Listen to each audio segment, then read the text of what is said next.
Welcome to Glasgow Rangers Nation, guys. It is Friday morning. Usually, you know what, Friday morning, usually quite happy about it being Friday morning because, you know what, the weekend's around the corner. But I've got to say, it was a dismal Thursday night, a dreadful Thursday night. But you know what, the red card changed everything. We weren't cut open at any point by Genk. I'm proud of the boys for the way they stuck in that second half. I thought we were unlucky. I think we'll do a lot of learning, and I think we'll move forward from this. No, I haven't gone mad. Before anyone states, oh, Owen, you've gone mad. No, I haven't gone mad. That was the words of our manager, Russell Martin, post-match. He didn't think that Rangers were open at any point. You really do start to think, was he watching the game, or was he watching the Villa game on the tablet? Maybe, I don't know. 10 men, the red card. Look, the red cards can change things, yes, and I agree with that. And, you know, maybe, you know, it did change the second half. I agree. Okay, yes, red cards always do change games. I'll give him that. But for the first 40 minutes or whenever it was until Diomande was sent off, it's not like we were playing well. It's not like we were the best team on the park. It's not like it changed the game in terms of the fact that Rangers went from being the best team, the dominant team, the team that looked like winning the game, to being the team that lost the game, because that's not true. Genk cut us open. Yes, Russell, they did cut us open whenever they fancied. They looked a lot better than we did going forward. They played better than we did. We looked slow. We looked boring. We looked laboured. We looked like we didn't know what to do with the ball when we had the ball. Again, it was just pass, pass, pass, pass, pass, pass, pass, backwards pass, sideways pass, backwards pass, side. Just pass the ball for passing the ball's sake.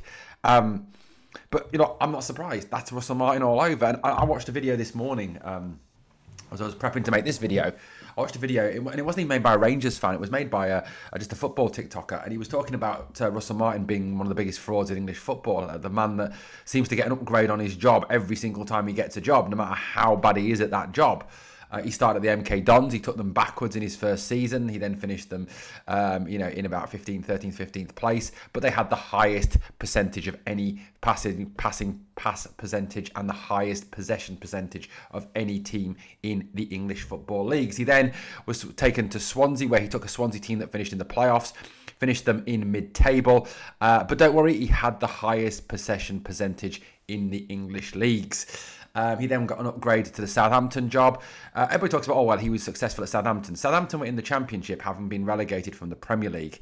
They had parachute payments. They had more money than any of the opposition around them. So, you know, to fail there would have been pretty spectacularly bad. I mean, I dare say that even Paul Le Guen or Pedro Caíña probably could have got Southampton promoted that season, given the amount of extra money they had over their opponents. But, you know what? He went up to the Premier League and he won one out of his 16 games in charge, and yet he gets the Rangers job. Yeah, I don't get it either. Look, and again, yesterday, it was possession for possession's sake. It was holding the ball for holding the ball's sake. We created so little in that game. It was scary. And even when we, we're up 11 men, it's not like we created anything spectacularly brilliant, I mean, it really wasn't. We had 54% possession in the end. Obviously, that's declined because of the amount of, obviously, with the 10 men. But we had 2 shots on target across the entire 90 minutes, 2 shots on target. Yes, the pass accuracy was good at 88%, but of course it's going to be good at 88% because we only passed backwards and sideways. It was slow, it was laboured. And opposition teams know how to play Rangers. There's 2 ways to beat Rangers, okay? 1, sit in your shape and block, because the football is slow, it is laboured, it is pedestrian, and there's no way through a team when you do that. Okay, the second thing is clip the ball over the top, diagonal ball over the top of the full-back, centre-back, you're in behind.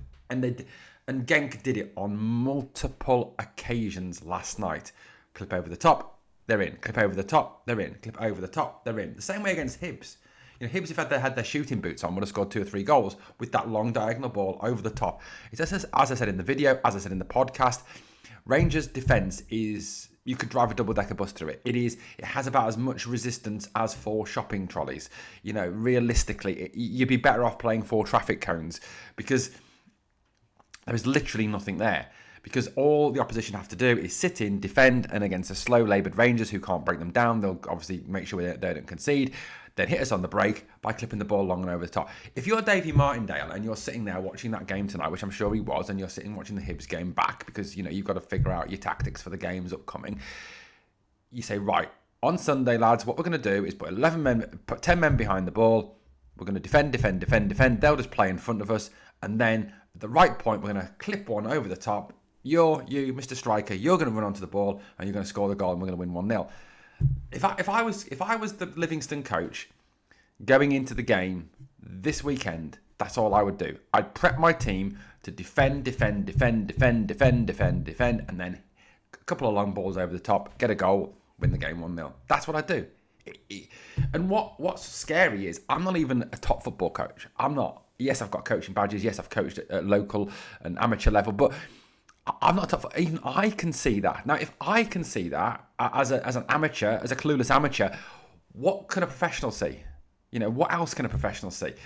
Russell Martin, who is an ex-defender, cannot set his teams up to defend, and it's incredible to me that this guy used to play centre half or he's playing defence, and he cannot defend. He cannot defend. I don't genuinely get it. Honestly, honestly don't get it. It's ridiculous. It is absolutely ridiculous. Just clueless. Just absolutely clueless. And, I think the Union Bears were absolutely spot on with what they said. Delaying the inevitable, Martin must go. He's got to go. And, again, at full time, the chance of Martin get to fuck were heard. And he just clears off down the tunnel. And then he sits in his post-match press conferences and comes out with the same old shit that he's come out with after every single game this season. We'll learn from this. It's about growing. It's about developing. Blah, blah, blah. Bullshit. There's a viral meme on TikTok and on Facebook and on a number of social media sites. It's a little boy in the back of the car, and he I think he quite kind of sums this up when he goes, bullshit. I'd love to sit in a press conference, and when Russell Martin starts speaking, just go, bullshit. Because that's what he talks all the time. Now, you can go back even to the starting lineup. I mean, when the starting lineup came out, back four was pretty much as I expected it to be. Tav, Suter, Cornelius and Magoma. Yes, Magoma was bad. And people online are calling for Magoma to be taken off. They're calling for Magoma to be substituted. They're saying that, his defence... Yes, he was poor yesterday. I give you that. But he's a 19-year-old kid. And people said, get him off. Okay, let's have a little look at the bench, shall we? Rothwell is a midfield player. Barron is a midfielder, Antman's a winger, Giga's a centre-half, Miovski's a striker, Gentles is a striker, Danilo is a striker, Rice is a defensive midfielder, Curtis is a winger, McCallion is not a full-back. So there's no left-back. Now, before anyone says, well, drop him for the game against Livy at the weekend. Okay, we drop him for the game against Livy at the weekend. Who do you play left-back? Max Aarons? Because that's realistically the only option. And I don't know about you, but I don't want to play Max Aarons anywhere near the starting 11. So let's forget that one. Midfield, Raskin, Dio and Asgard. Again, pretty much as expected. Dio, it was a red card all day long. Stupid tackle. Needs to be fined for that tackle. Asgard was just one-paced, slow. He was awful. I mean, honestly, Asgard is just... He's a show pony with no show. He is a one-trick pony with no trick. I mean, he realistically is just utter garbage. The boy is garbage. The front three, I do not get. Gassama, yeah. Look, and I'm not going to criticise Gassama. Gassama was great. Gassama worked really hard. He had that shot that just went wide in the second half. He was the one player who was having a go at their defenders, taking people on. He was, really pushing it. Now, he was great. He was good. And I think the only two players for me that come out of yesterday's game with any sort of credibility are Jack Butland, who saves the penalty, obviously from O, made some good saves. Jack Butland, I'd rate 8, 9 out of 10. Great again, Jack. Super Jack.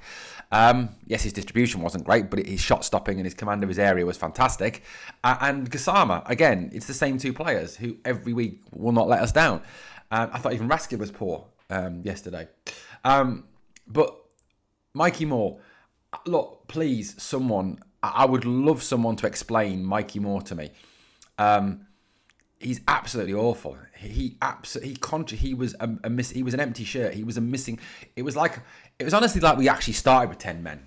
It genuinely was like we started with 10 men because Moore was just genuinely non-existent. The guy, I don't get what he does. I don't get his point. He's not a winger. He's not going to go past someone. He hasn't got lightning fast pace or amazing skill. He's not really an 8 because he doesn't run box to box. He's not a 10 because he's not skillful enough to be a 10. I don't get what he is. And I've got a lot of mates who are Spurs fans, and I've been in contact with them recently and spoken to them and said, look, Mikey Moore, what is this wonder kid tag? You know, what is this generational talent tag? And they're like, mate, he ain't a generational talent. He's a good footballer for us in the under-19s and the Premier League under-21s, but he ain't a generational talent. I'll be honest with you guys, I don't think he even makes it in the Spurs first team at the moment, and I don't think he makes it with Spurs long term. So, you know, Spurs fans even questioning him that. So, you know, this is not a wonder kid. I don't get it. Now, I would say that Finlay Curtis is as good, if not better, than Mikey Moore at this present moment in time. Whether that's the case in 5 years' time, I don't know. But why are we developing a player who is not even that good and belongs to someone else and who's going to be off at the end of the season? And we've got a player in our own, in Finlay Curtis, who we're going to piss off, who's going to go, actually, you know what, I want to leave because I'm not getting much playing time here. Why are we not using our own player? And all Finlay Curtis does when he comes on is score goals.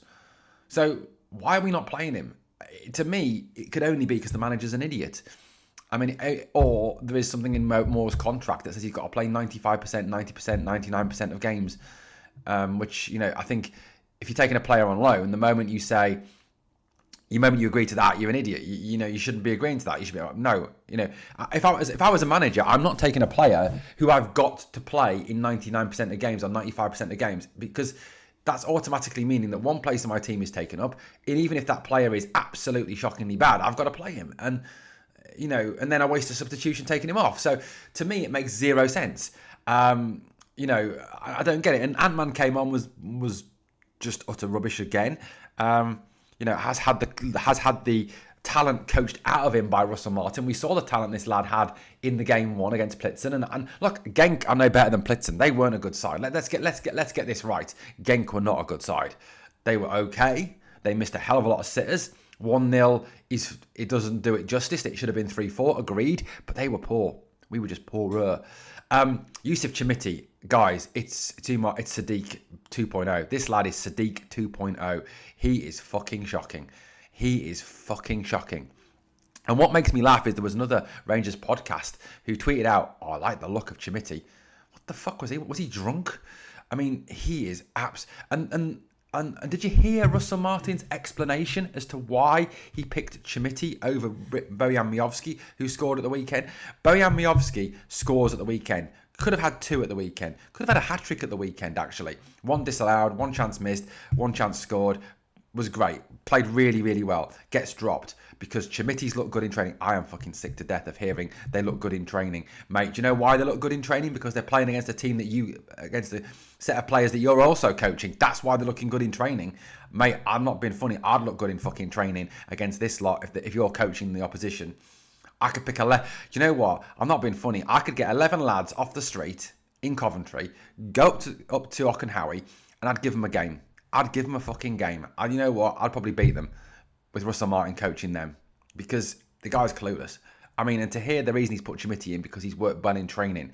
I mean, I'm not being funny, but like I said, Miovski's done it in games, and he doesn't start getting Miovski in a game we had to win. It makes no sense. It makes absolutely zero sense.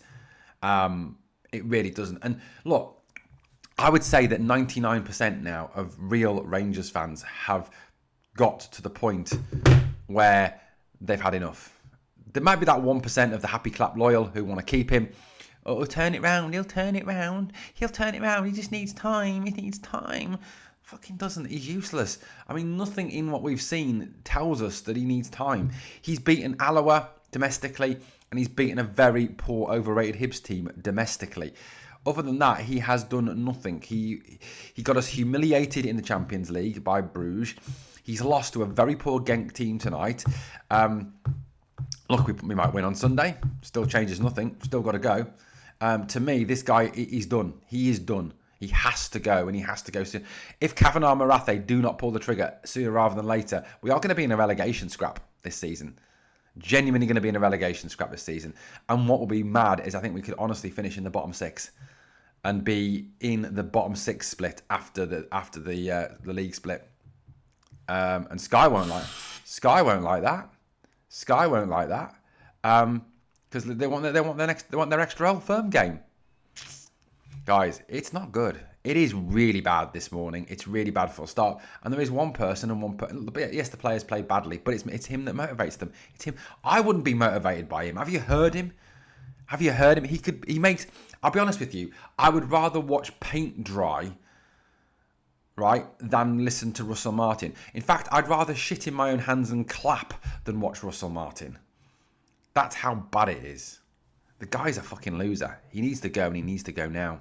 Guys, let me know your thoughts in the comments. Thanks for watching Glasgow Rangers Nation. As always, guys, if you enjoyed the content, please like, comment, share, and subscribe. Remember, we never charge you for any content here on the channel. You can also become a channel member for as little as 99p. And if you want to help the channel, smash the super thanks button, donate a little bit of cash to help support our channel. Thanks for watching.